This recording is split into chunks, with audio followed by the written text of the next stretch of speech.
चूहा पिंजरे में इसलिए फंसता है क्योंकि वो ये समझ ही नहीं पाता कि पिंजरे में रखा हुआ खाना उसको फ्री में क्यों दिया जा रहा है।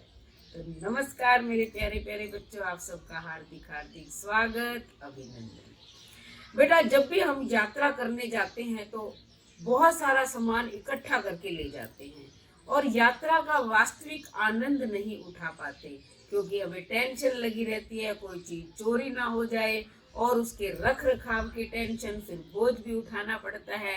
तो यात्रा का वास्तविक आनंद किसमें है, ये मैं आज आपको एक मोटिवेशनल स्टोरी सुनाने जा रही हूँ। भर्तृहरि जो है महान राज ऋषि हुए, तो उनके पास किसी चीज की कोई कमी नहीं थी, लेकिन जब उनके मन में वैराग्य जागा तब उन्होंने संन्यास लेने की मन में ठान ली और सब कुछ त्याग कर उन्होंने वल्कल वस्त्र धारण कर लिए। जब वो राज्य छोड़कर जाने लगे तो रथ तैयार करवाया गया, लेकिन राजा ने मना कर दिया। लेकिन रानी ने जिद की कि आप ये 3 चीजें तो अवश्य लेके जाओ, आपको मार्ग में इनकी जरूरत पड़ सकती है।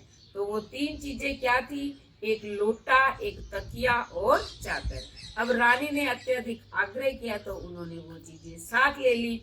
अब वो चले गए। जैसे ही राज्य की सीमा खत्म हुई तो वन शुरू हो गया। चलते चलते दोपहर हो गई, तब उन्हें प्यास लगी। उन्होंने सोचा चलो एक तालाब पर रुककर पानी पी लेते हैं। तो वो तालाब पर रुके तो वहां उन्होंने देखा कि कुछ लोग जो है बिना किसी पात्र के आराम से जल तालाब से पी रहे हैं। तो वही उन्होंने उस लोटे का त्याग कर दिया।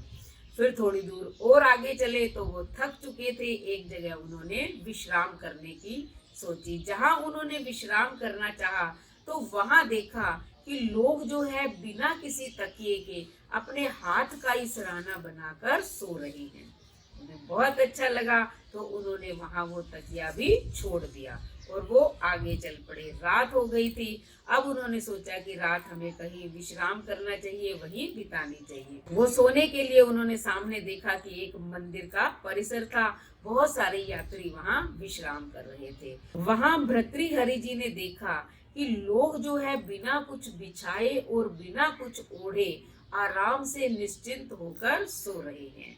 तो भर्तृहरि जी ने भी वहां अपनी चादर भी छोड़ दी और आराम से सो गए।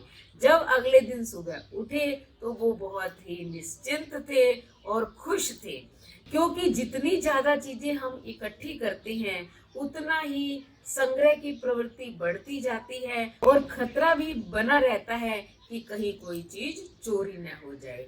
इसलिए भर्तृहरि ने सोचा कि बिना किसी चीज के भी जीवन बहुत ही आसानी से जिया जा सकता है।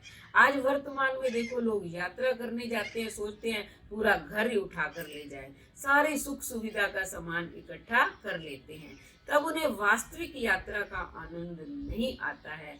अगर आप यात्रा करना चाहते हैं तो केवल मन में श्रद्धा और विश्वास लेकर जाइए, भगवान के दर्शन कीजिए, स्नान कीजिए, तभी आपको यात्रा का वास्तविक आनंद मिलेगा, वस्तुओं का संग्रह करके नहीं। तो कैसी लगी कहानी? अगर कहानी अच्छी लगी तो चैनल को सब्सक्राइब करें, लाइक और शेयर करें, कमेंट करें और बेल आइकन के बटन को दबाएं ताकि अगली कहानी का नोटिफिकेशन सबसे पहले आपको मिले। धन्यवाद।